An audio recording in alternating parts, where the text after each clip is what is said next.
Last video में हम ये क्वेश्चन डिस्कस कर रहे थे, solve the equation as this. ठीक है, तो ये कहीं भी आपकी बाउंडेशन नहीं है कि आपको ये 2/2 की इक्वेशन मान लीजिए दे दी, 2 इक्वेशन दे दी और उसको आपको रैंक के प्रोसेस से ही सॉल्व करना है, ऐसा कहीं नहीं ऑब्जेक्टिव में आएगा। ऑब्जेक्टिव में आप अपने मन से क्वेश्चन को सॉल्व कर सकते हैं।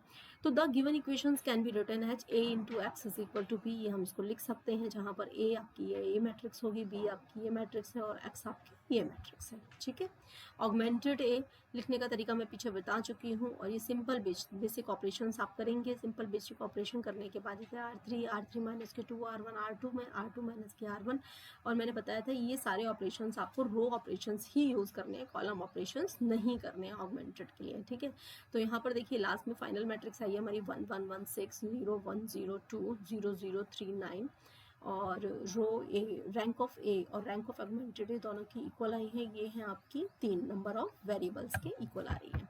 ठीक है, तो जब आपकी रैंक ए की और ऑगमेंटेड ए की दोनों बराबर आई है, नंबर ऑफ वेरिएबल के बराबर आई है, तो ऑब्वियसली इसका आंसर क्या होना चाहिए, यूनिक होना चाहिए। तो इससे हमने इक्वेशंस बना ली, x plus y plus z is equal to 6।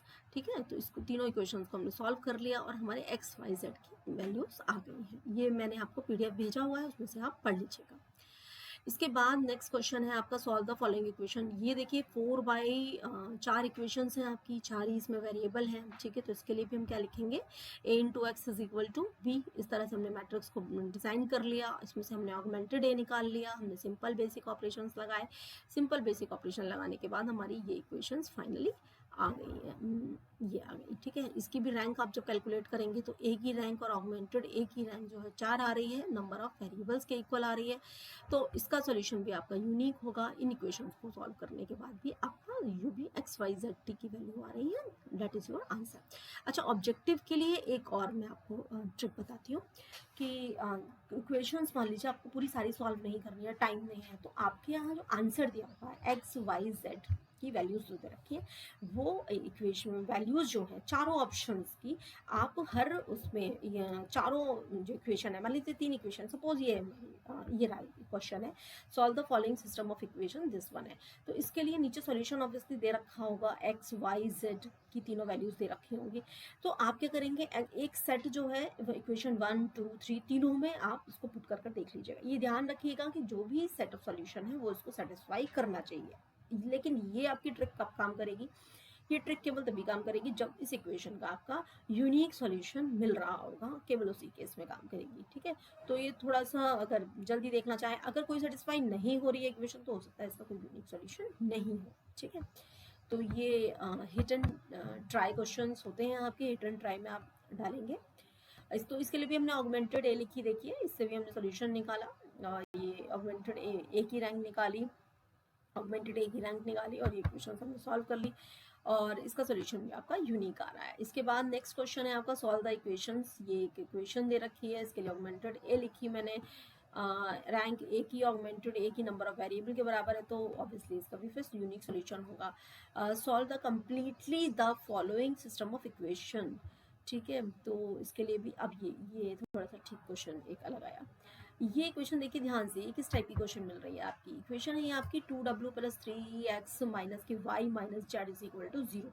तो a into x is equal to 0, ये क्या मिला आपको, होमोजीनियस सेट ऑफ इक्वेशंस। ठीक है, होमोजीनियस सेट ऑफ इक्वेशंस का जो सॉल्यूशन होता है वो वैसे क्या होता है आपका, वैसे सॉल्यूशन होता है आपका x y z is equal to 0, उसको सेटिस्फाई करेगा। ठीक है, ये तो आपका ट्रिवियल सॉल्यूशन हो गया।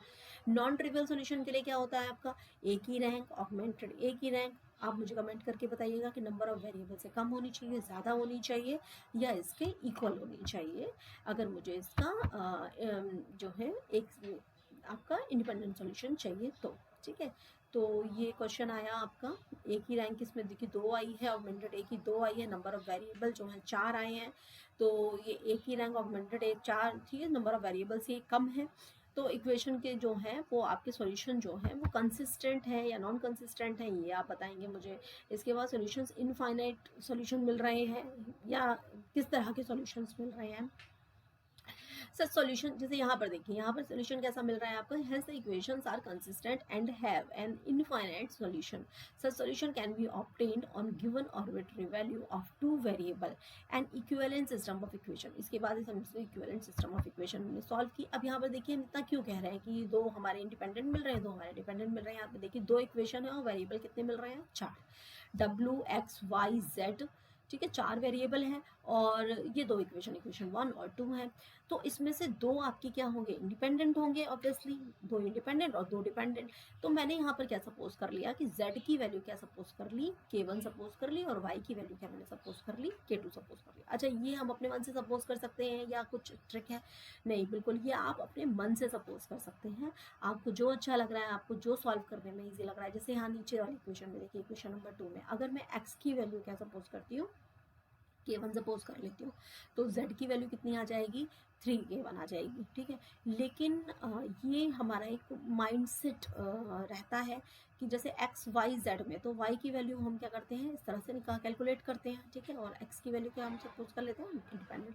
तो ये जैसे जैसे आपकी इक्वेशंस है उसके अकॉर्डिंग आप अपने हिसाब से चूज कर सकते हैं, ठीक है। ये तो कांस्टेंट है, आपने k1 k2 जो है कांस्टेंट चूज किया है, उसके अकॉर्डिंग आपका सोल्यूशन हो जाएगा।